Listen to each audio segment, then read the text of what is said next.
Good evening, good afternoon, good morning from wherever you're joining, and very good late in the evening, in fact, from the guys in India. Thank you very, very much for taking time to join in today's webinar. And it's been a while. We had some of these webinars, but I thought we should have one more from like minds. Today, we will be focusing on leadership. And I think it's a good time to talk about this topic. Today, we'll be focusing on impacting your world through leadership, effective leadership skills. Irrespective of your journey today, some of you might be officers in your organizations, you might imagine a team, or you might own your own business. Wherever your journey or you are in life today, I'm sure you have encountered some form of roles and responsibility which enabled you to take a leading position. Today, I'm sure you've joined here because you wanted to harness your skills even further to develop yourself. So I think it's very, very important. There's a saying that not all managers are leaders. There are people, I work with people in my career who manage a team, but they are not effective leaders. So today we're going to be seeing a few things that will help you in your various careers to be effective in your leadership skills. Before we go into the presentation, just one or two housekeeping rules. Please ensure you keep your phones, or if you're dialing from your laptop, ensure you put yourself on mute. There will be a section for Q&A towards the end of the webinar. You feel free to ask your questions on the chat box. With the chat box on your screen, or if you feel bold enough to ask questions, feel free. Then you could ask the questions. So this webinar has been put together by Like Minds UK. We are an African professional network aimed at providing network and manpower development to its members and to the general population. Today we have the privilege of having two keynote speakers in their profession at the top of the game. The first speaker I will introduce, her name is Buki Ishola. She is a founder of Citadel Coaching. She's an executive coach, and she focuses on career advancement and executive coaching to the African diaspora professionals, which is very, very commendable. And she's been in this industry for quite a number of years. Looking at her profile, she's a big trained chartered accountant and also a chartered tax advisor, and spent roughly 15 years in the city as an international and oil and tax specialist. So having to do that this many years and moving into training, so she training people and to allow people to advance in the career, I'm sure she has a lot to impact into us. So without any further ado, I want to then invite Buki to take the center stage. Buki, over to you. Thank you, John. Thank you for the introduction. And thank you everyone for joining. I'm really delighted that you've taken the time to come and learn about leadership, which, as John said, is really, really foundational. And so I'll be covering leadership from the perspective of self-leadership. So leading yourself to create the life that you want. I don't think there's much to add to how John has introduced me, so we'll leave it as that. And I have some slides which I will share. Can everyone hear me okay? Yes, we can hear you. Okay, great.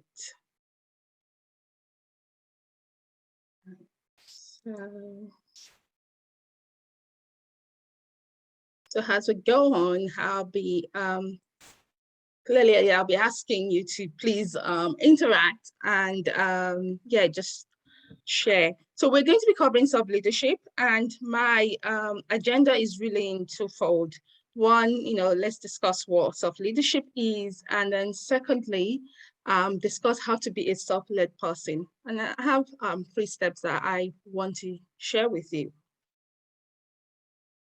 And I guess first, let's just see what people think about. How do you define self-leadership? It would be good if you could just share something in the chat. What's your definition of self-leadership? And I'll keep an eye on the chat and see what I can see there. Sorry, Buki, definition of what leadership? But self-leadership. Okay.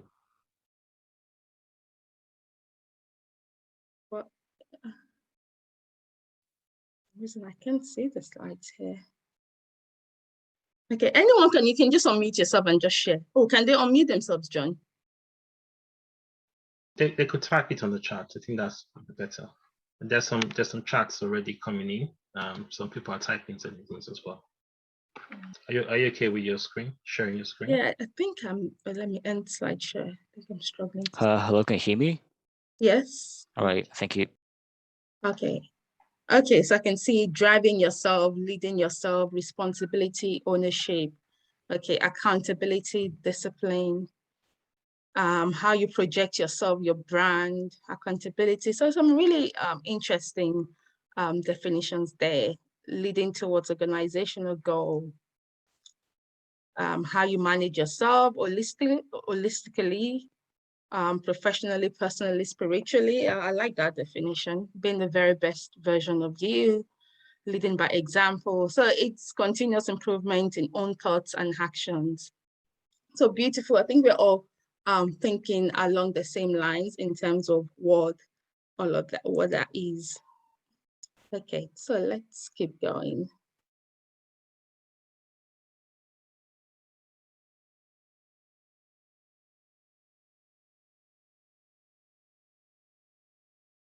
Right, so self-leadership. Okay, so that's the agenda. And so this is my definition of self-leadership. It's taking ownership for your results. And I think it's along the line of what everyone has said, or what most people have said. It's taking ownership and responsibility for your results. Now, I know there might be people here who have examples of things that happened, or to them personally or professionally, that they had no control over, or they had bad results that, that was not their responsibility, or was because of what someone said, someone had done. So I fully get that. I think we don't live life in a vacuum. So there are influences that, from people, from events. So as I was saying, it's all about taking ownership and responsibility for your results. And as I was saying that, we don't live in a vacuum. The influences, we just had one, that impact our lives and our careers. And the key word there is the influences. So we don't want them to become the determining factors of the outcomes that we get, especially when they're negative or unwanted influences. So the question then becomes, how do we make sure that unwanted and negative influences don't determine the outcomes and the results that we get? If self-leadership is all about, taking ownership and taking ownership and responsibility for our results.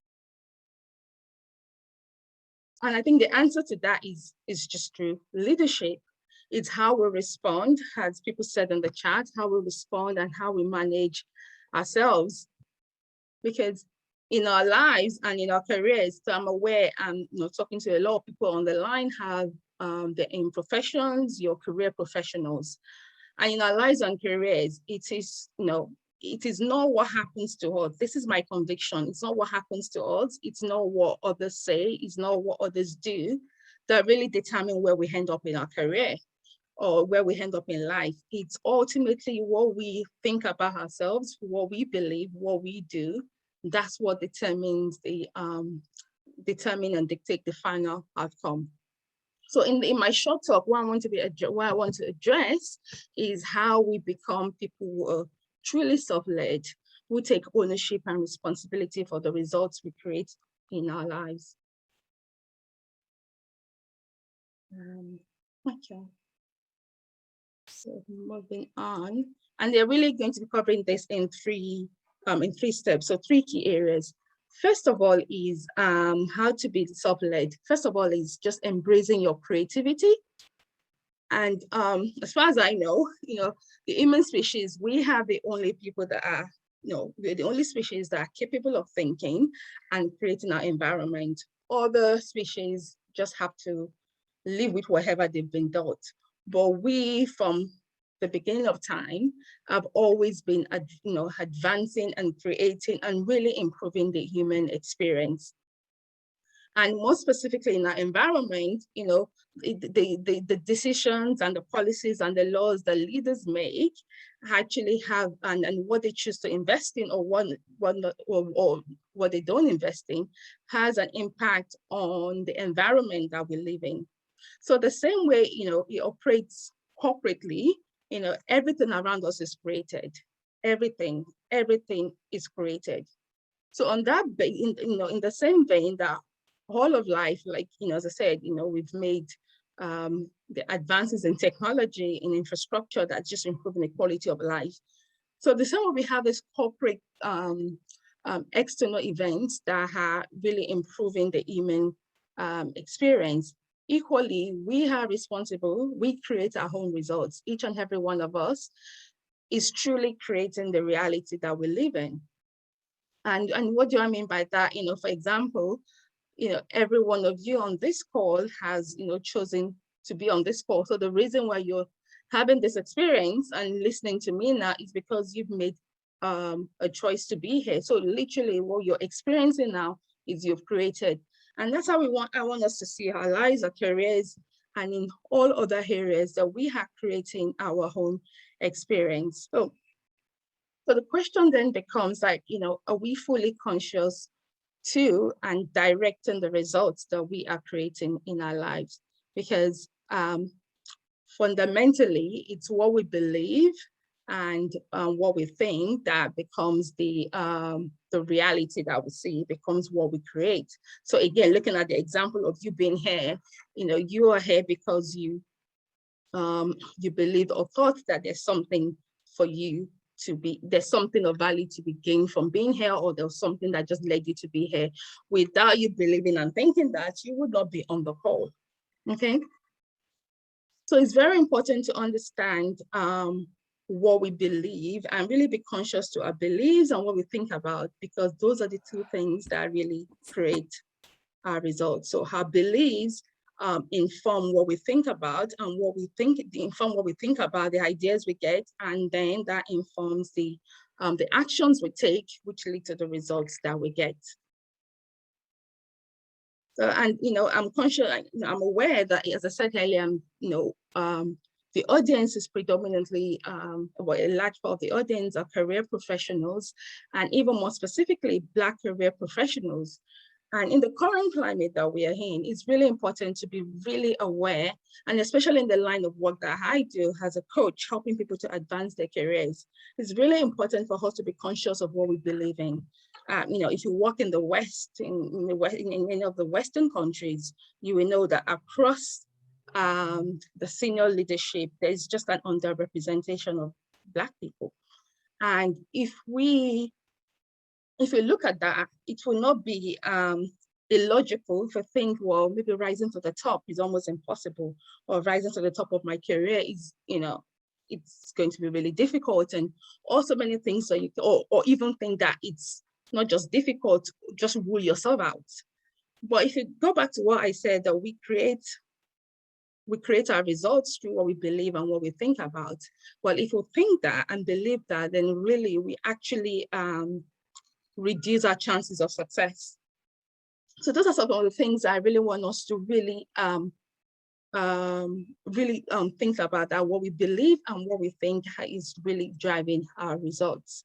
Because on the other hand, if you then determine that, okay, actually, I want to rise to the top of my career, this is what I want to achieve, whatever that is to you, irrespective of the color of your skin, irrespective of the barriers, you being determined to say, well, I'm going to push through the barriers.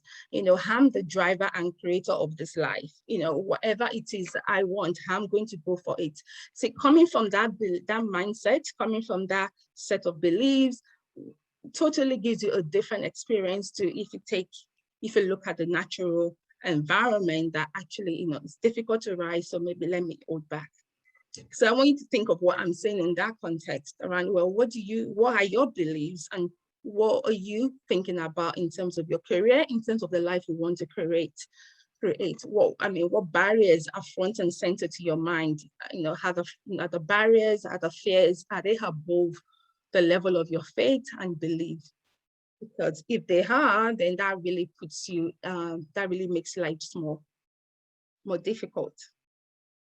So which leads me to say, well, how do you create this life that is self-led, that it's not driven by what's happening in the environment and it's not driven by the conditions in society, but is you planning out what you want to be, who you want to be, and really just creating this life, this career from inside out. And the first thing is just to decide what you want and who you want to be. And as you, excuse me, and as you decide that, because if we don't decide what we want out of our personal life, professional life, out of our career, ultimately we end up following what our organization wants for us or what our boss wants for us.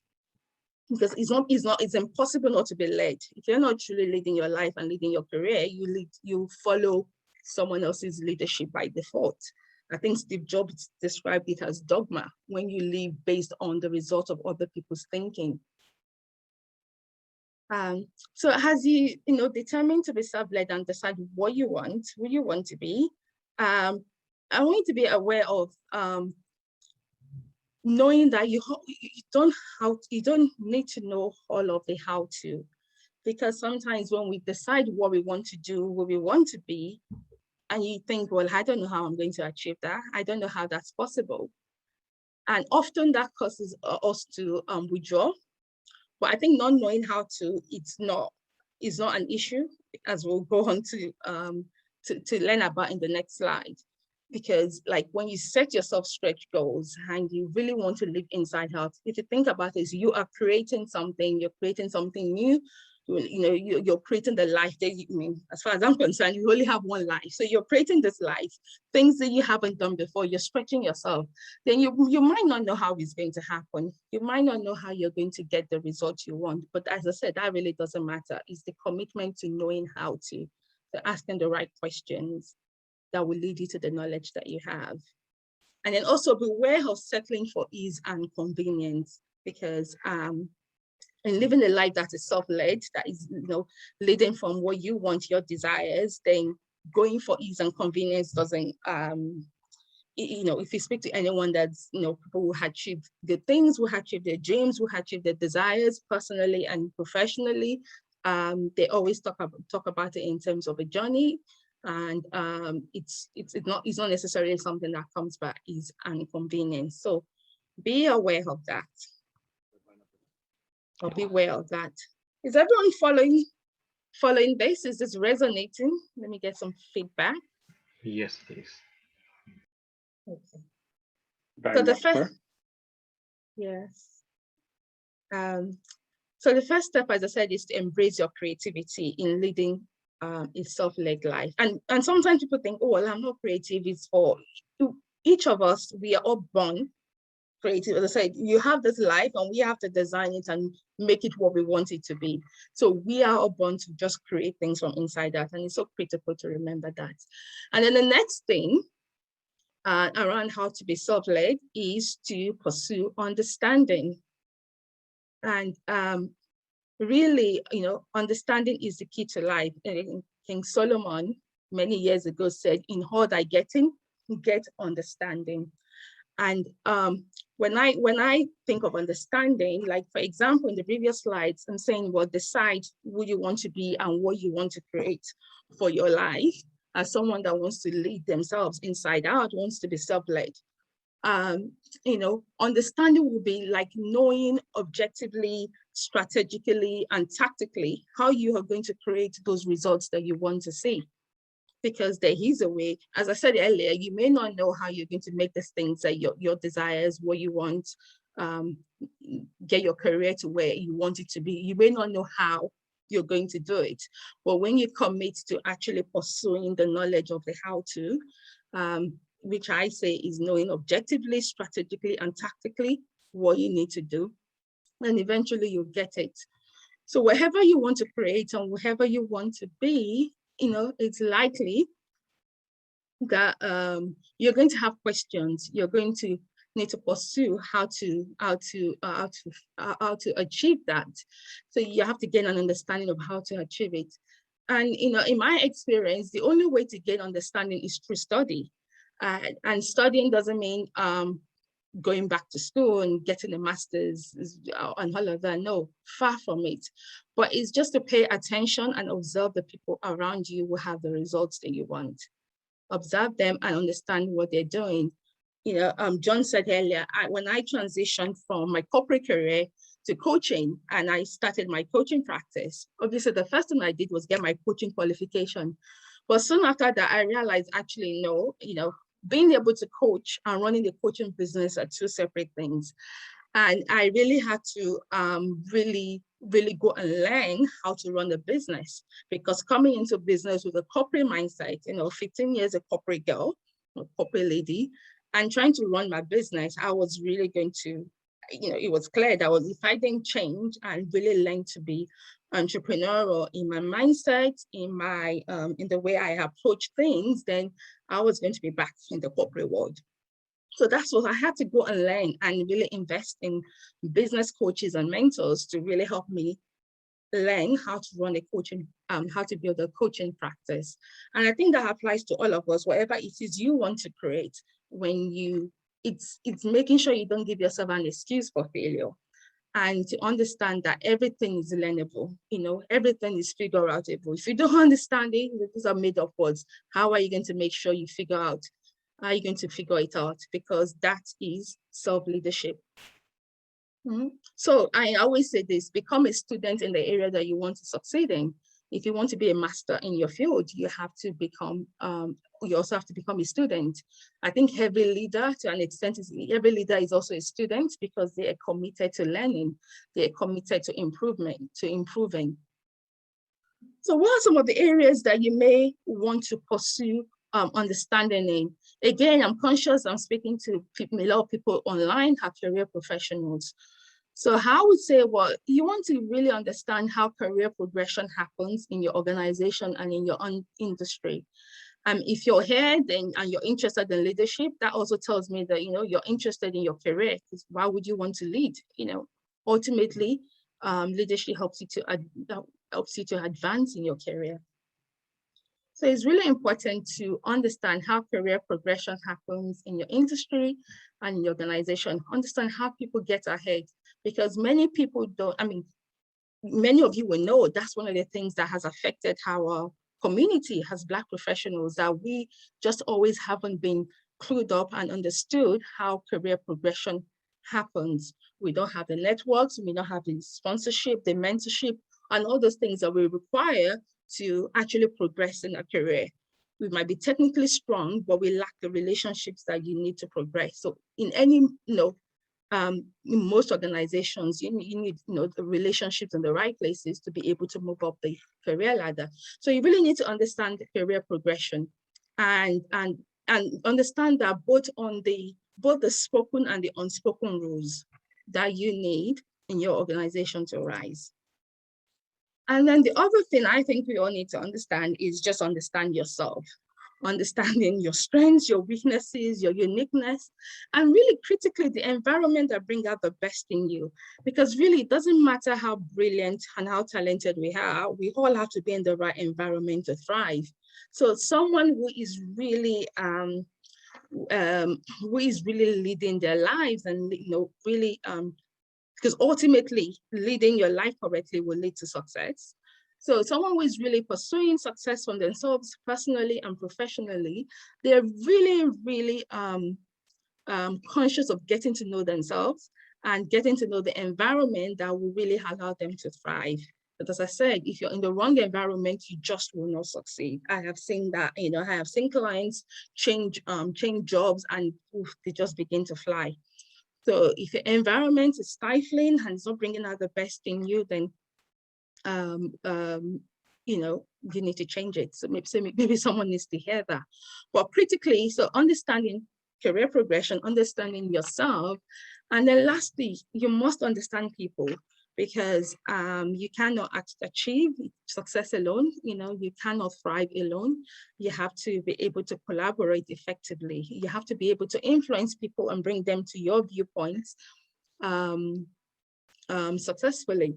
So, I mean, those are three, I think, critical areas as people who want to be self-led, you understanding, to understand that. And again, if there are other areas of your life that you're struggling with, whether it's your personal relationships, in finances, or wherever, apply the same principles. Like, rather than focusing on career progression, well, understanding principles of finance, money management. So I think self-leadership is just, as people said in the chat, really understanding, taking charge of all the different areas of your life, knowing that you're in control. You're not always in control of what happens to you, but the eventuality, the outcomes, you can control that through your through the response and the way you manage things. I always say it's not so much what happens to us that dictates what the outcomes and the results we get. It's how we manage it. Okay, so is this resonating? As I keep going, I think I've got 2 more slides. Let me get some reactions. Yeah, absolutely. Yeah, right. Okay. Thank you. Okay, so in terms of action, so I think I'm a coach, so there's always something to do, something to think about. So, what's critical now for you to gain a better understanding of? I think I alluded to it earlier. So if you're looking for career progression, if you're looking to get better at managing your finances, so action. So what's critical for you to gain a better understanding of? So wherever you are now, personally and professionally. So just think about that. Because it's the understanding that then, I guess, gives you the information and the, as I said, the objective, the strategic and the tactical information that you need to get your results. And again, I'll say be aware of, there's some things to be aware of. One, you see, when we don't fully understand what we need to do to get the results, we will then default to, assumptions, presumptions, and qualified opinions, because ultimately we have to make decisions, and we have to make decisions, we have to act. But if our actions are not based on proper understanding, they will be based on assumptions and presumptions and on qualified opinions. And what I mean by unqualified opinions, you realize that people who probably don't have enough experience in the area they're speaking on tend to be the loudest. So, and they tend to be the ones that are stronger at pushing their opinions. So really important to be aware of these 3 things. Okay, and then finally, so the third point, so we've covered embracing your creativity, pursuing understanding, and the third point is just living, and third and final point around how to be self-led is live by principles. There are 2 sides to everything. If there's a good way of doing something, there's also a bad way of doing it. So we all individually have to make the choice to align with the way we want to live and lead our lives. Just ignore that. So make the choice to align with the good ways. So, there are principles that govern success in every area of life, and we have to align. It's like we have to align with the right principles and the good principles for our peace, prosperity, and fulfillment. We all know there are different ways of achieving success. If you want to grow your career, you can go about it the bad way, stab everyone on the way up. But whether that leads you to a place of peace, a place of fulfillment, and it's unlikely. So the key point here is just decide to live by principles. So again, things to be aware, to just be mindful of on this is, and living by principles is all about actions. Beware of so things to be aware of, reacting versus responding. So this is about, as I said, this is about taking actions. What actions do we take? So after you embrace creativity, you pursue understanding. Obviously, the way we get results is you have to take action. You do have to do something. So how do you go about the actions you're taking is what I'm saying, take principles-based actions. So beware of reacting versus responding, because we all know. So reacting versus responding. I think we just had this classic example where you just have to ignore and don't allow that to disrupt whatever it is that we're doing. And again, in our personal lives, this could be, okay, this is an obvious racist, but really in the real world, it's a little bit more subtle than that. Do you allow it to distract you from your goal, walk you up, or do you just find a way to just move on despite it because you have something that you're aiming for and you have a goal that you're working towards? I think this is a classic example of reacting versus responding. And I will also say this, especially I see this in line of my work. I'm conscious again that I'm speaking to people of, a lot of us online are Black professionals, dealing with microaggressions at work or racism. We have to be really, really careful that we are responding or reacting, because sometimes the way if you react, you end up creating a bigger problem for yourself, because,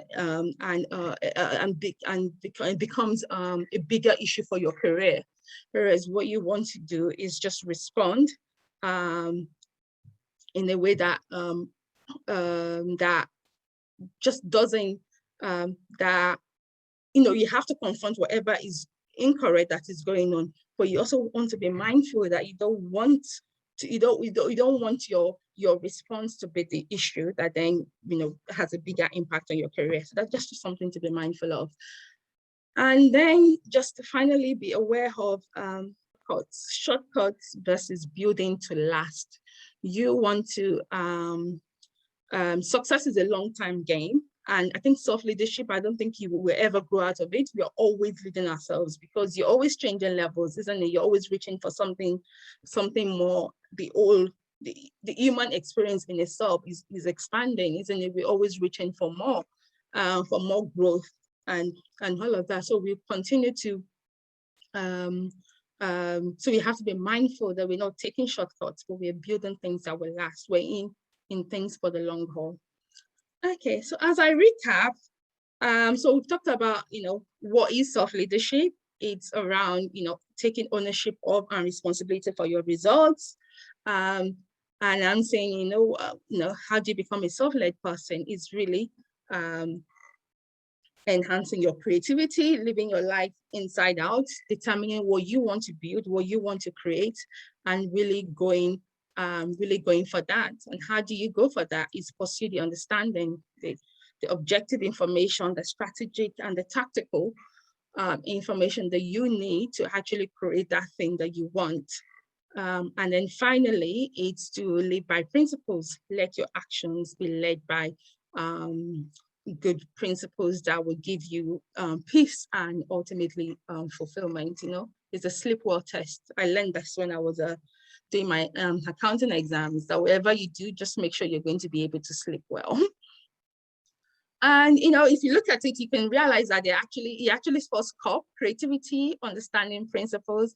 And I think we're all in life, we're all in this to win in one form or the other. So it's to win the COP, it's to win the trophy, whatever that is to you. I know, personally, as someone living in my corporate life, and now that I run a business, in my corporate life, initially I had lots of challenges, and these are the principles that I really used to get things to where I wanted to be, knowing that I'm the one that determines the outcome of my career.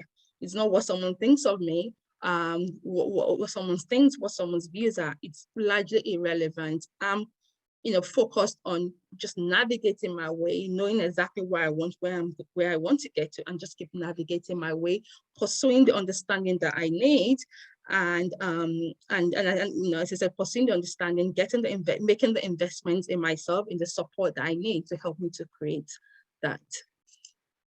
So that brings me to the end of what I wanted to share with you on leadership. Here's my contact details. Feel free to reach out to me. If we're not connected on LinkedIn yet, then please do connect with me. And yes, so it's been a pleasure to speak to you. And I think I'll take questions or hand it over to John. What are we doing? Yeah. Over to you, John. Yeah, thank you. And does anyone have any questions you want to ask Buki? Does anyone have any question you want to ask on self-leadership, what she thought? We'll say one or two questions before we get into the next speaker. Oh, Yves, I can see your hand is raised. You want to ask a question? Yes. Hi, John. Can you hear me? Yes. Yeah, we can hear you. Okay. Hi, Buki. Thank you very much for this presentation. It was very interesting, actually, very enlightening. I mean, I want to go straight, actually. Me, I really feel like I need some coaching, but I was wondering, do you charge, and what is the cost for like okay. Well, yes, I do. I run a business, so yes, I do charge. But you can reach out to me privately. So if you connect with me on LinkedIn and send me a message, then we can talk about it. Okay. Yeah. But roughly, how long does it take? How long does it take? We should probably keep the question focused towards relevant to everybody. Yeah, exactly. So reach out to me privately. Thank you. Yeah, thank you. Any questions for Buki in terms of self-leadership? Glenda is trying to talk, but it's all right. Okay, you could ask a question on the chat. Yeah, put it. So there's a question from Rachel. She says, what are your thoughts on goal setting? I'm just thinking how does that relate to self-leadership now? Maybe it's personal goal settings. Yeah. Can you expand? What do you mean? What do you mean by goal setting? Well, I know what it means, but I'm just trying to get context. Yeah, of course. So sorry, that's a bit vague, but you talked about self-leadership and so you kind of like developing some level of self-awareness and accountability, etc. So as we progress in our careers and we want to achieve certain things, would you recommend that we set goals and and make them time bound, get coaching, accountability partners? What are some of your kind of tips in terms of how we can develop ourselves in terms of our self-leadership? Should we be setting personal goals in terms of career goals or just personal development goals in being better at certain things? Don't know if that makes sense. Yes, it does. I think definitely you have to set career goals, because what happens is if we don't set goals and don't reach out for things, then it's easy to drift. As I said, because we're not living life in a vacuum, isn't it? There are other influences around us. So if you're not very clear on what you want and you don't predetermine that, other people that have stronger influences around you are going to lead you down the path they want you to go to. So set goals, let them be time bound. But more importantly, when you set goals, is actually to then map out how you're going to achieve it. Because setting the goal is easier. Is what do I need to do to achieve this? Who do I need to be? And that's really important. It's about who do I need to be to achieve this goal? And that's when you talked about investing, getting accountability, because ultimately you're at this level, you're setting a goal at a higher level where there's a gap you have to meet up. So there's going to be a level of investment and changing that needs to happen for you to achieve that goal. If it's the right goal, any goal that doesn't really stretch you is not a great goal, is what I would say. Does that answer your question, Rachel? Yeah, very much so. And I like the fact that it's got to stretch you as well. Yes, yeah, absolutely. And I think if you set a goal and you don't know how to achieve it, that's a great goal, because it means you're really stretching yourself, because then you begin to understand, well, how do I make it happen? And then you really know you're growing, because you're reaching out, you're growing, because you've set something. If you set something that is easy and achievable, then that's... Thank you. Okay, once again, we're going to have some more Q&A towards the end of the webinar, but it's time to move on to the next speaker. His name is Obi Abuchi. He's the founder and CEO of Core Leaders. Obi is an author of several books. I'm sure he's going to talk about his latest book, Leading from Your Core. He's a transformational speaker, and obsessed with helping leaders transform into great leaders. He's a coach, and he's worked with several corporate organizations like Shell, Deutsche Bank, DHL, and a few other ones, having to transform some of their management staff to become effective leaders. So at this junction, we will invite Obi to come on stage to have his own talk. Obi?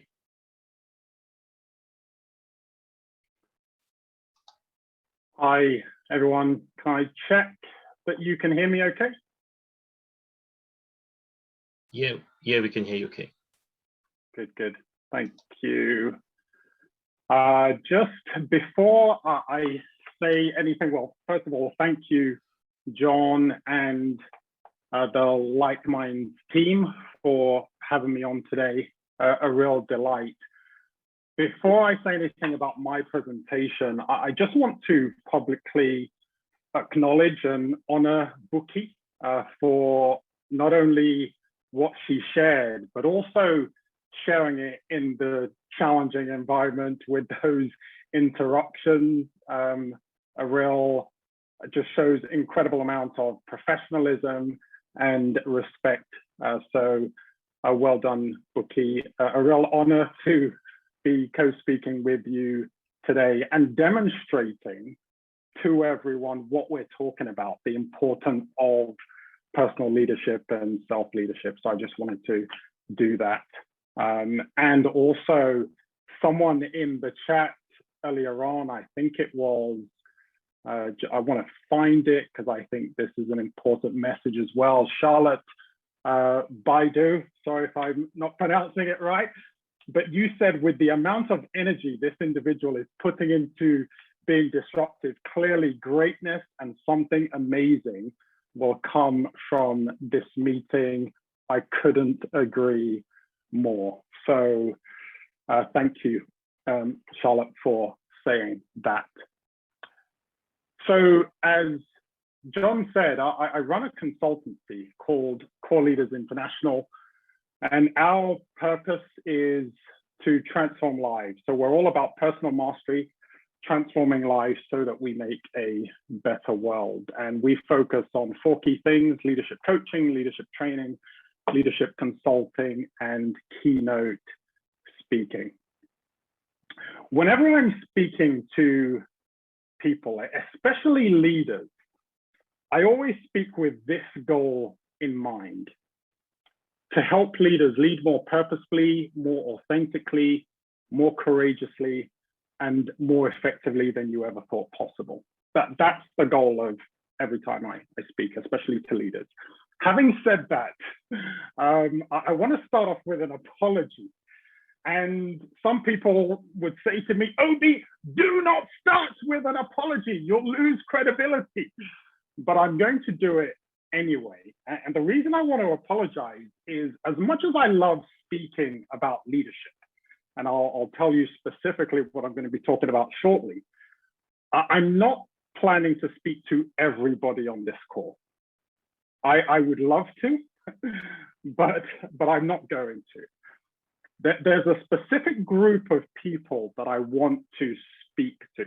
Now, that doesn't mean the rest of you should drop off, by the way. I still want you to stay on. You can stay on, you can listen in to the conversation. I'm sure you'll get something out of it, but there's a specific group of people that will get so much more.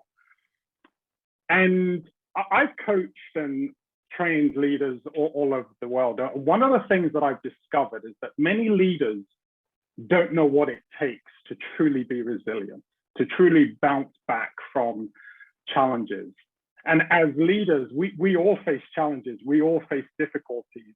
We have seen that even on this call, Buki demonstrating that so perfectly, just what it takes to bounce back from challenges. Things will knock you, things will rock you to your very core. And so what I'm about as a professional, what my business is about, is helping leaders bounce back faster, better, stronger, by learning to lead from the inside out, by learning to truly become resilient. So for those on the call, if there's a part of you that knows that you can absolutely be more resilient, bounce back quicker, better, faster from challenges that you face, then you're the group that I'm speaking to, and everyone else, hey, stay on and listen in. Now, it's worth knowing, by the way, why, just a little bit more about me and why this is such a critical topic for me. So I'd like to share a little bit about my journey to where I am today. And I can always, whenever anyone tells you they're going to talk about their journey, there's so many places you could start from, right? Where you were born, just schools you went to. But I want to start from when I was 18. I was 18. I had just come back to the UK from Nigeria, getting ready for my A-levels. And a mentor of mine gave me a copy of a book, 7 Habits of Highly Effective People. And that book blew my mind. It was all about, it was for leaders. It was about personal leadership.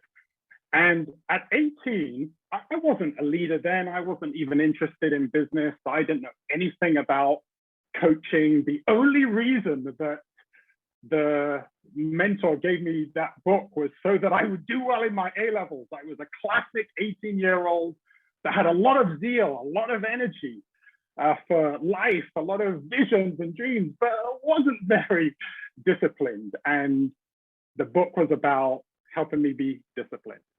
Little did he know that that book set me on this journey of understanding that before I could succeed publicly, it was really important for me to succeed privately. Anyway, fast forward many years later, I finished an engineering degree. I joined an engineering company. I realized I hated engineering. I didn't like working with things. I wanted to work with people. And then I moved into a consultancy. I wrote my first book, and then I set up a business. My wife and I had set up a business. The business failed, joined another consultancy, tried to build a business. Again, a few years later, that business flopped. And before I knew it, things were so bad that I was paying our mortgage off the credit card. I entered this season of incredible depression. I had suicidal thoughts. And I was devastated, really. I was crushed. Here I was with dreams to make a difference. I really wanted to make a difference with all of the different businesses that I set up, and yet I just couldn't make it work. And I remember being so crushed by life that, as I said, I thought, I've had enough. And the reason that resilience as a topic, especially from a leadership perspective, has become so important to me is because I know what it's like to be crushed. I know what it's like to be so crushed that you want to give up, that you want to get out, I know what it's like to pretty much have zero resilience, not know how to bounce back from a challenge, from a difficulty. And the great thing that they say in life is that very often the darkest night of your soul can also be the dawn of something absolutely incredible.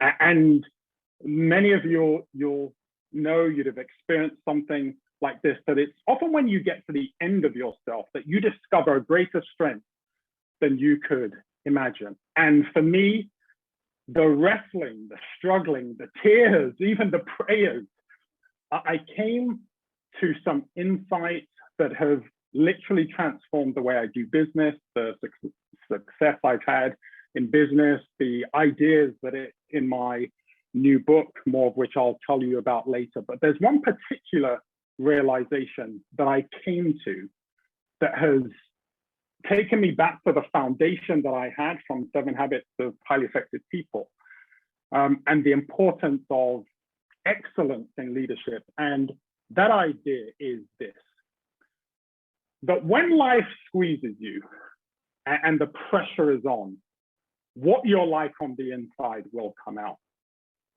And that's the reason why, for me, the foundation of all excellence in leadership is personal leadership. And Buki talked about it so beautifully as well, self-leadership, because when life squeezes you, the pressure is on what you're like on the inside will come out. So if you're plagued, if you're a leader or an individual that is plagued by doubt, you're plagued by fear, you're plagued by shame, you're plagued by imposter syndrome, no matter how you mask it, it will come out.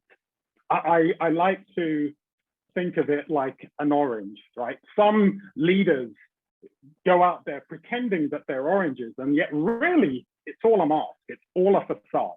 On the inside, they're really grape juice or grapefruit, right? And apologies for anyone who likes grapefruit, but they're just on the inside, it's sour, it just isn't right.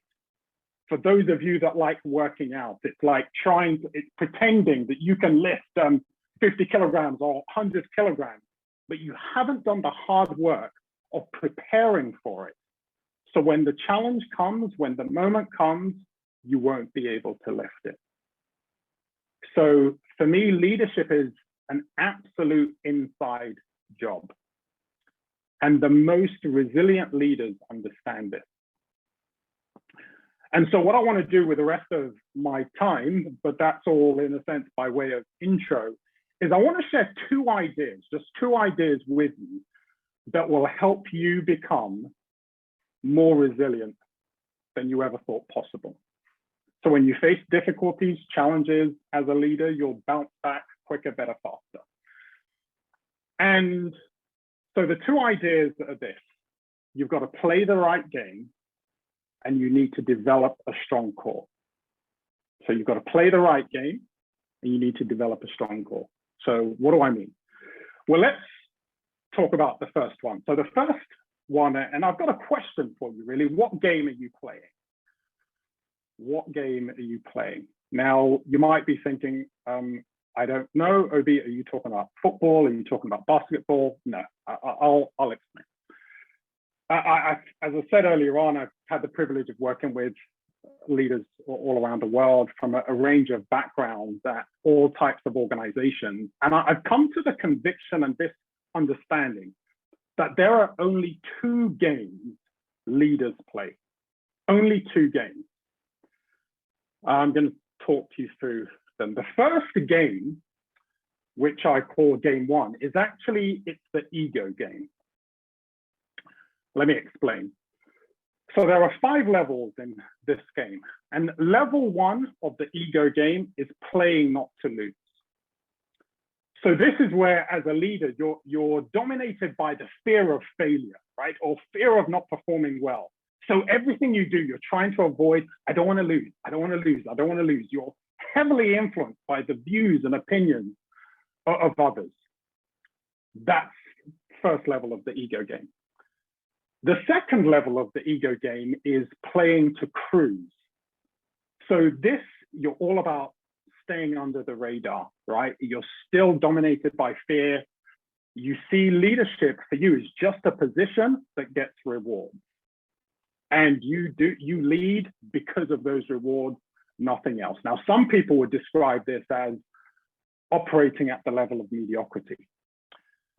Now, the third level of the ego game is playing to improve. Now, here you're switching gears a bit. As a leader, you're thinking, actually, I can accomplish more than I thought.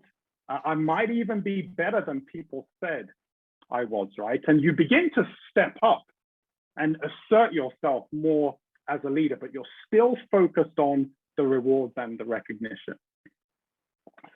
Level 4 of the ego game is playing to compete. This is where you're focused on, I want my team to be the best. I want my group to be the best. I want my organization to be the best. You just see everyone as competition. You're focused on the rewards, the recognition, the power that you can get as leader. And I've worked with so many leaders, they're high performing, they're operating at this level, but they're playing to compete. And it's all about, whose feet can I step on just to get to where I need to. And then there's level 5 of the ego game, which is playing to win. Now, here you're no longer really competing with others, but you're in a sense competing against yourself. You're focused on achieving your best every single day. You've got this lust for glory. It's still very much about you. And so many leaders play this ego game and they love it. And some don't even know anything else. They don't believe in anything else. And the reality is you will see around you today, this is the predominant game that leaders play. And a few things about the ego game is that, or certainly one significant thing about the ego game is that it's driven by fear. And the problem with it being driven by fear is that when those challenges come, they reveal the fear in you and you just don't have the resilience to navigate a lot of those challenges because you're dominated by fear. There's the second game. And the second game is a completely different game.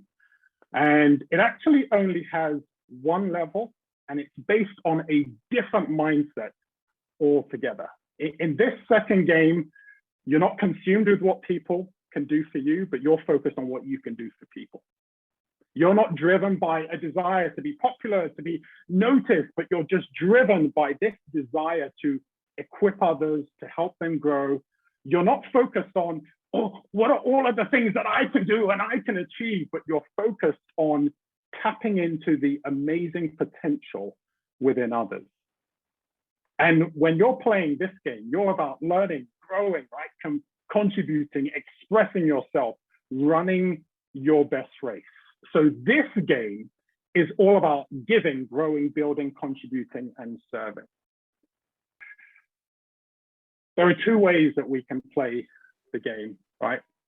We can play the ego game, which is all about us. What can I do? What can I achieve? What can I get? Or we can play the service game. What can I give? How can I help others grow? What can I build? What can I contribute? What can I serve?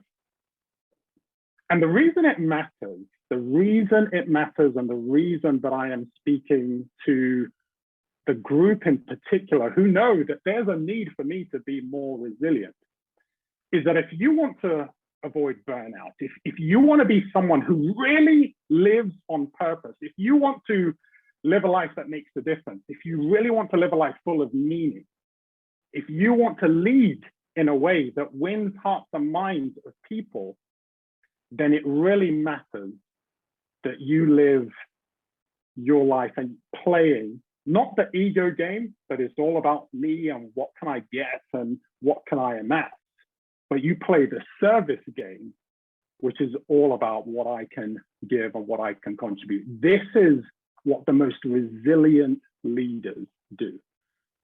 You can play two games. You can play the ego game or the service game. If you want to be resilient, you play the service game. Game one leads to more fear. It leads to more burnout. Game two leads to human flourishing.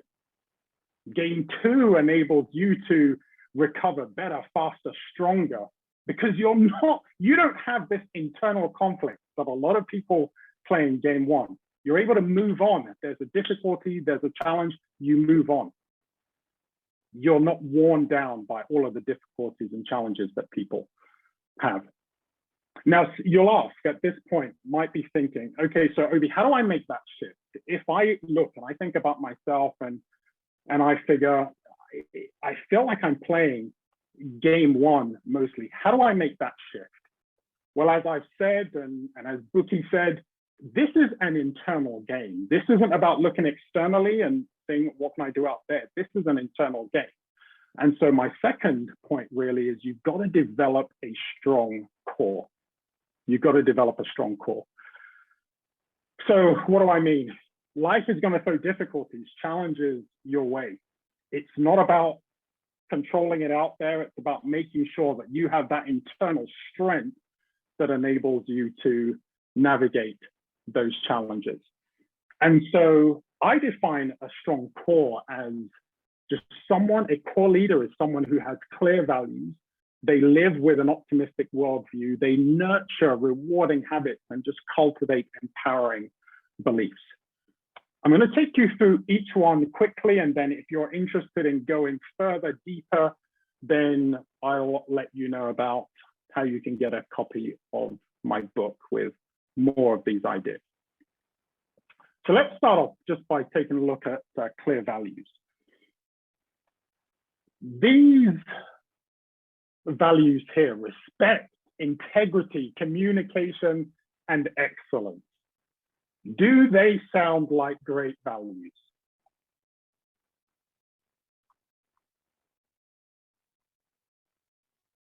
I'm curious, just can I get a thumbs up if they sound like great values? Or put something in the chat. One, it just helps me that everyone can still hear me. Okay, brilliant. So they sound like great values. Now I'm curious, I wasn't planning to ask this, but I will. Does anybody recognize, or does anybody know which company has these values? There's a specific company that had these values. You can just put it into the chat, and the clue is in the word I just used. They had these values. Don't worry if you don't know, but I'll give it 10 seconds to see if anyone knows the answer. Okay, so Adebayo said Facebook. I'm not sure. Abe said Amazon. Well, it was actually Enron. Now, for those of you that remember the Enron story, right? 2001, Enron went bankrupt. They said they had these values. What they didn't do, though, is walk the talk. Rather than having those values, the way their leaders actually led demonstrated values of greed, dishonesty, ethical blindness, and deceit. It really matters that you have clear values and that you live by them. And so leaders who have clear values, they have a deep sense of who they are, what is most important to them. And it helps you as an individual make much better decisions because you know what you stand for, you know what your true north is. And so when decisions and challenges come your way that force you to be at a crossroads and decide, what am I going to do? What decision am I going to make? When you're clear about your values, it enables you to make the right one. And the sad thing about the Enron story wasn't just that the leaders didn't walk their talk, was that the consequences was a business worth $71 billion went bust. And that impacted so many shareholders, as well as the 21,000 employees that worked for them at the time. So you want to be resilient. You want to make sure you've got clear values. And that means asking the question, hey, what do I stand for, right? What is that guiding purpose for my life and leadership? So the next one I want to talk about is optimistic worldview. I've got 3 boys, and I was playing snakes and ladders with one of them when my second boy, he's 12 now, was playing snakes and ladders when he was about 4 or 5.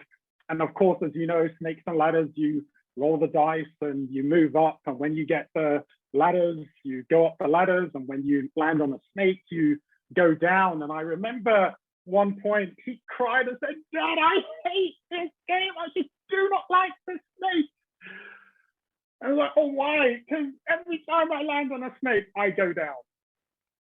And it was amusing for me as his dad, of course, because I knew that as long as you persevere and you keep playing the game, you'll eventually get to the top. But it is so easy for us to look at the challenges in life and just think, I hate it. I wish there were no snakes. I only want ladders.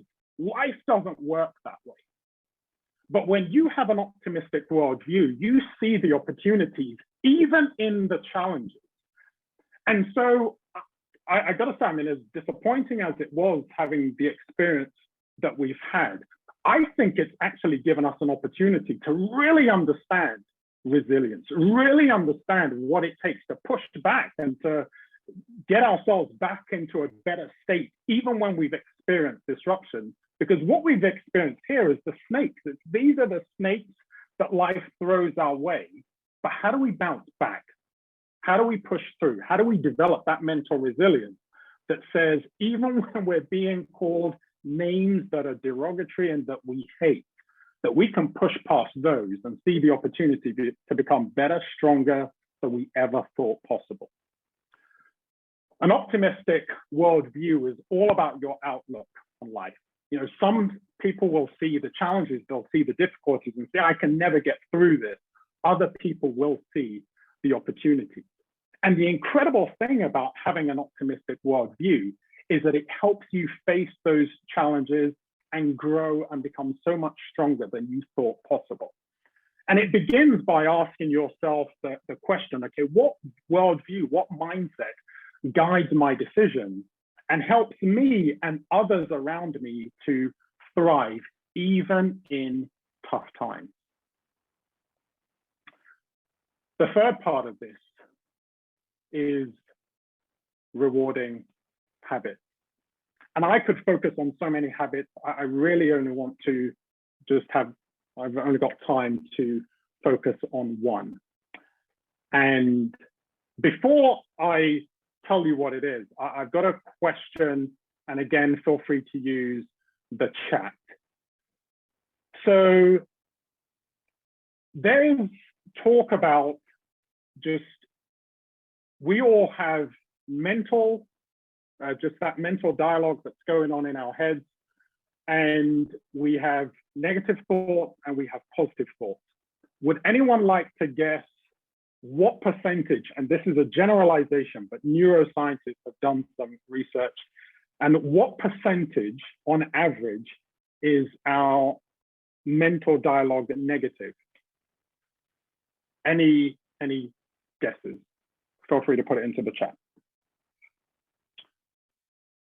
What percentage of our internal dialogue is negative? So Rachel said 95, Glenda 80, Doreen 70, Janet 70, 90, John 70, 60.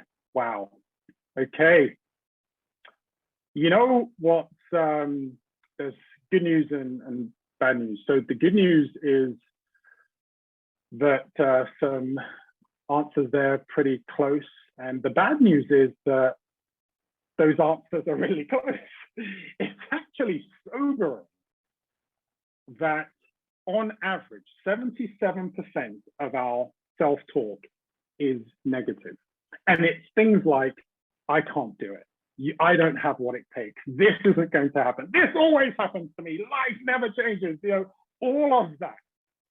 And so one of the rewarding habits that helps us become resilient is that habit of just real strong mental talk, a positive mental talk. There's a lot of research that shows that mentally, our mind is like a barren field. What you plant in it will grow. So if you plant positive thoughts, then it will grow. If you plant negative thoughts, then that will grow too. So your habits, those mental, social, physical, spiritual habits, they either break you or make you as a leader. So you really need to think through, what are the habits that I have? And I'm not just talking about, oh, when do I get up and all of that, but I'm talking about, what do you feed your mind with? What do you read? How do you make sure that internally you are creating a positive mental climate that enables you to show up as your best self in this world? And it begins by asking the questions, what mental, behavioral, attitudinal habits will maximize my energy, maximize my positivity, and maximize my contribution to the world? Final thing I want to talk about is empowering beliefs. Some people ask the question, do beliefs matter? Really? Yeah, do they matter? Well, you only have to look at this, right? Slave trade or the Holocaust. or 9/11 or 7/7 for those of you here in the UK, right? All of these things happened because of what people believed about another group of human beings, right? Just because of what they believed. Now, beliefs aren't all bad, right? Because there's been great things that have happened because of beliefs as well. So the Wright brothers, who believed that it was possible for a man to fly, and as a result, we have airplanes. And so incredible things have happened because people believed. Or Roger Bannister, who thought it was possible to run in under 4 minutes, run the mile in under 4 minutes. Or of course, the likes of Usain Bolt, right, who believed it was possible to run 100 meters in less than 10. Just because of belief, incredible things happen. So our beliefs, what we believe, really does make a difference. And part of what helps us be resilient is what you believe about leadership, what you believe about self, what you believe about others will influence your legacy, will influence your contribution, will influence your effectiveness. And so absolutely critical that you spend time thinking, hey, the beliefs that I have, do they hinder me? Do they sabotage my effectiveness? Or do they propel me forward to make a difference to myself, my family, my community, those around me? So that's what it means to develop a strong core: have clear values, an optimistic worldview, rewarding habits, and empowering beliefs. And so I said I wanted to share 2 ideas with you. Play the right game. If you want to be resilient, play the right game. Don't play the ego game. Far too many people do that. Play the service game, and you'll develop a resilience that very few can match. And develop a strong core. Have clear values. Develop that optimistic worldview, rewarding habits, and empowering beliefs. If you want to find out more, then you can access my book. It is available on Amazon. You can also go to my website, www.coreleaders.co.uk /assessment, and complete an assessment and just find out how much of a core leader are you, and we can provide you with more resources that will help you grow as a leader. If you're interested in getting in touch with me, then feel free to find me on LinkedIn or go to my website and you'll get some details there. It's been an absolute joy to be here.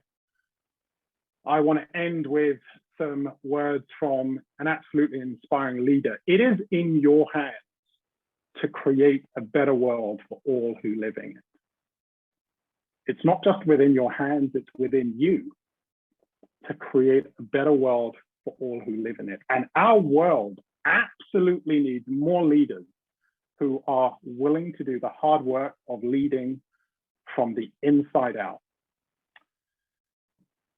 Over to you, John, and thanks everyone for listening.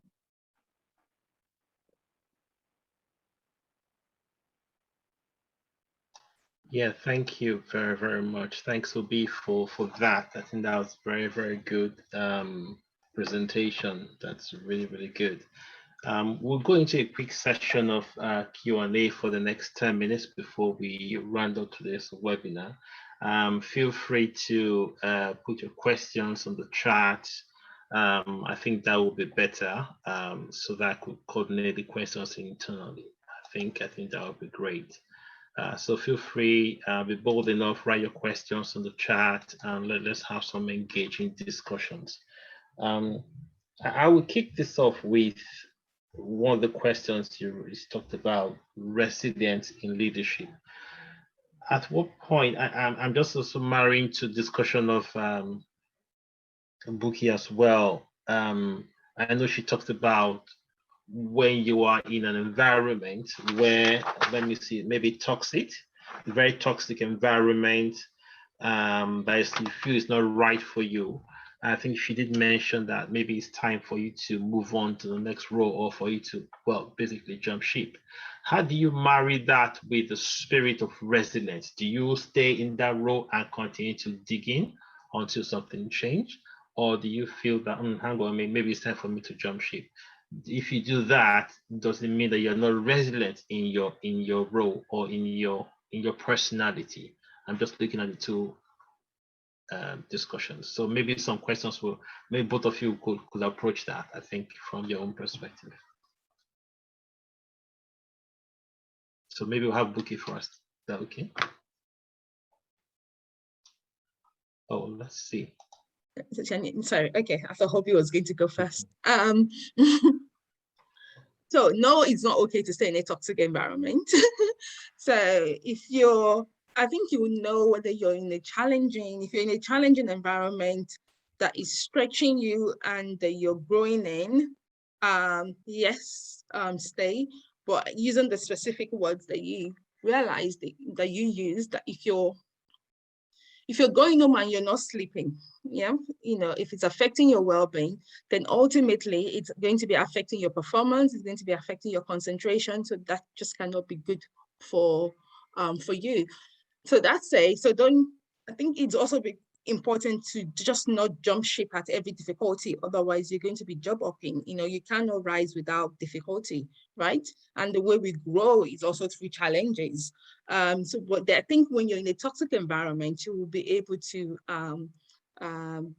you'll be able to discern which one you're in, and just speak to people, speak to mentors, speak to other people, and that can give you objective advice and can actually play things to you. But if you think you're in a toxic environment, yes, you have to go. If you're in a challenging environment, no, you don't necessarily have to go, because that might be what you need to stretch and grow. Over to you, Obi. So thanks, Buki. So the way I respond to that, and I get that question often, is the importance of recognizing our sense of agency and freedom. So it's always important to recognize that we have freedom. The only place that you are never allowed to move and you have no control of whether you go in and out is in prison, right? So I think it's important as individuals to recognize I'm working, I'm not in prison. Then the second part is taking the time to think through, okay, what are my values and what do I stand for, right?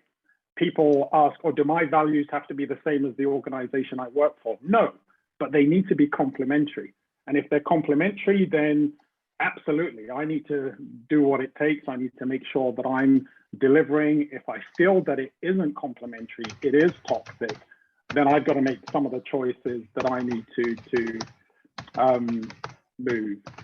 So that would be my response to that. It's taking the time to figure out, I've got freedom here, I can move if I need to. I'm going to make sure that I move at the right time, but I want to make sure that wherever I move to, that it's aligned to my values. And to add to that as well, something that just came to my mind, because Bolaji talked about courageous, being a sign of strength and courageous. One of the challenges of being in a toxic environment for too long also is the fact that you lose your confidence and you begin to believe the story that you're hearing about yourself. So that then becomes even more damaging. So if anyone is in that situation, you really don't want to lose yourself, because if you lose your confidence, you've lost it all. It's going to take you a while to get it back. So you don't want to be staying in a place that is affecting your long-term success. And I think we all have to take charge of developing and protecting our confidence. Yeah, well said. Yeah, any other questions anyone has? Who wants to share any other question? Let's see if any questions in the chat box. 3 chats there. Okay, feel free to look into that. Okay. You said there's something from Rachel talking about the importance of getting along with others has been emphasized. How do you suggest we do that while maintaining authenticity? Emotional intelligence somewhere. I guess Obi is thinking about this. I can. Well, I wasn't just thinking about it. I was laughing about it. I guess. I mean, it'd be helpful to understand a little bit more what's behind the question. But what immediately comes to mind is I remember listening to something years ago, and the title was "Life Would Be Great If It Wasn't for Other People." And sometimes we just wish I could do everything I need to do and didn't have to deal with difficult people. Sometimes, though, we have to look in the mirror and ask ourselves, could I be one of those difficult people? So it's just important to recognize sometimes we also make it challenging for people to get on well with us. Life, though, is all about relationships. Life is about relationships. Life is about connection. So it is important to value people and value relationships. And a lot of what Buki and I have spoken about today is that self-knowledge and self-awareness. The more that you are aware of who you are and your strengths and what you stand for, and also some of your weaknesses as well, it helps you connect with others in a way that is empathetic, because every single one of us has strengths, but every single one of us also has weaknesses. And when we're aware of that, we can approach one another with a sense of empathy that says, hey, you may rub me up the wrong way, but I'm sure I do the same for others, right? So there needs to be a level of tolerance in the way that we treat and work with and value one another. So that's something that I would say, but I'm sure there's more to that question that could be explored. Yeah, as you were speaking, as I was thinking about it, what was coming to my mind is, you know, what is authentic? Let's think something that's common to us. Maybe, you know, as Black people, we're straight talking, right? So what's authentic for me is, you know, is to speak my mind, to be straight talking. But if I do that in an environment where straight talking is considered rudeness or is considered impolite, then I'm going to create problems, unnecessary problems for myself.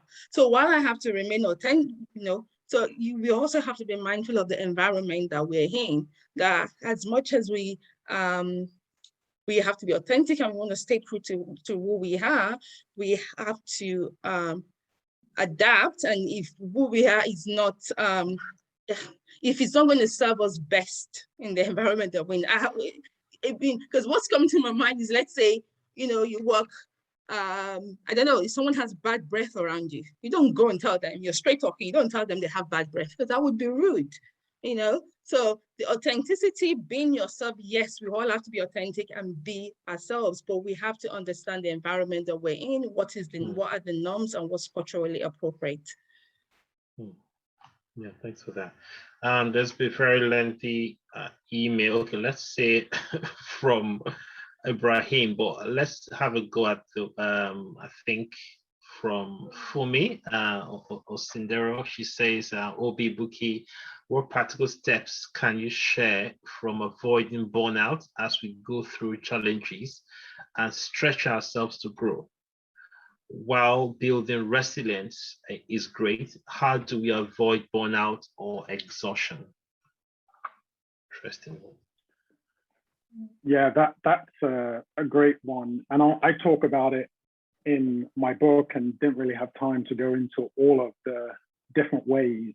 One of the rewarding habits that I talk about in my book is the habit of rest and renewal, right? So that's absolutely important. I also talk about this idea of vulnerability, having a strong network around you. So what we're saying isn't keep going from morning till night and burn yourself out. You've got to know when I'm getting close to the end of my capacity here, and I've got to build in time that I can rest, I can connect with friends, I can connect with the things that are most important to me so that I don't burn out. There's a really sad story that I share in my book of a leader who was just literally up to it here, was out of his home, going through a divorce, ended up committing suicide. Right? That's we don't want to get to that point, but I guarantee that there were opportunities along the way where that individual was experiencing conflict, but just didn't have a way of talking about it. So you've got to have that self-awareness first. These are some of the conflicts that I'm experiencing, and I need to get the support to almost act as a release valve so that I release a lot of that internal pressure and not keep going and not keep going. But that's a personal thing which is why I go back to this idea that it all begins with personal leadership. You've got to be aware enough to know where you're at in order to know the signs when you need the support that's essential. Yeah. Obi, I'd like you to have a crack at the question by Ibrahim. It's quite a lengthy one, has to do with a lot about your book on service game and all that. You want to have a crack at that? Yeah, I'm happy to, because that's one of the number one questions that I get, especially when I talk about the ego game and the service game. I'm not unrealistic to believe that, oh, we can suddenly go tomorrow and say, that's it, I'm leaving my environment and I'm going to work in an environment that is all about the ego game. The ego game, though, is a very personal thing, the ego game or the service game. So even if people around me, they're all about money, and I'm not saying money is terrible, but it's just about money, it's just about themselves, it's just about what they can get. I, as an individual, can be very clear about what I stand for, what my values are, and as long as they are complementary.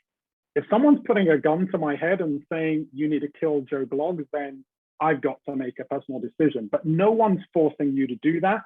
You can still do what you need to do within whatever organization you're in an ethical way. But if as soon as it is in conflict with your values, I go back to the question that was asked earlier on, if it's a toxic environment, should I get out there? Then you do, absolutely, you need to figure out a way to get out from there. So even in an environment that is absolutely has the ego game embedded within it, you can still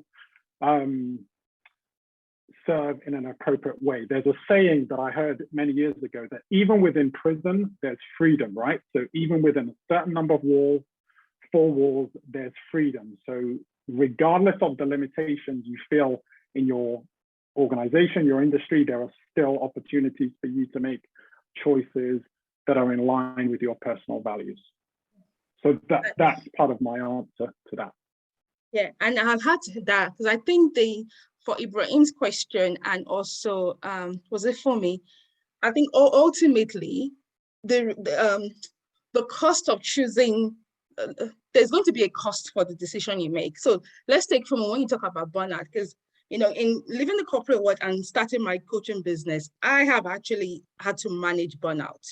And what I've come to realize is that I cannot grow my business and achieve the goals I want the way I had planned it to be. If I do that, I'm going to burn out because I was just stressing myself too much. So I think there's going to come to be a realization that we have goals, the things we want to achieve, but if the cost of it is going to be burnout, then you have to be able to pull back and say no. Then it means my goals are going to be delayed. It might take me longer.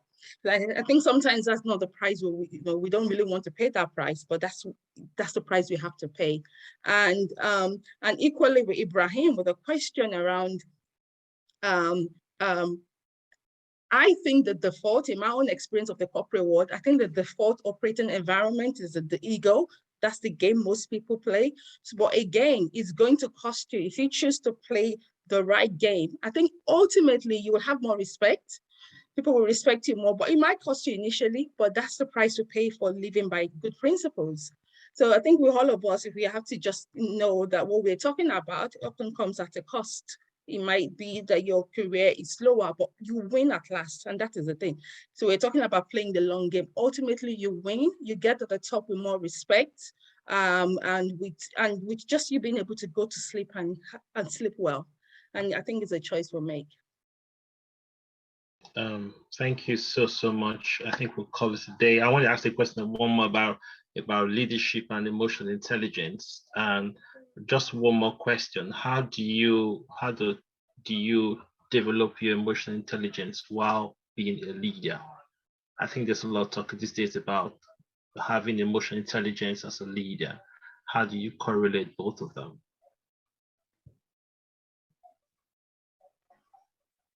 One minute. Do you want to start?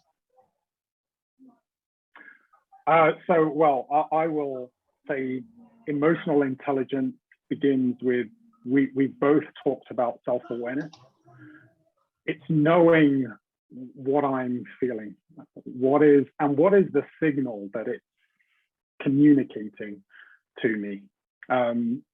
I can't, very often emotional intelligence is about being able to read the emotions in others. That's often why leaders are thinking about it, but it starts with knowing what I'm feeling, what I'm going through, and what that message is to me. Because when I'm in tune with that, I say to leaders, if you want to win hearts and minds of other people, then you need to be connected to your own heart and mind.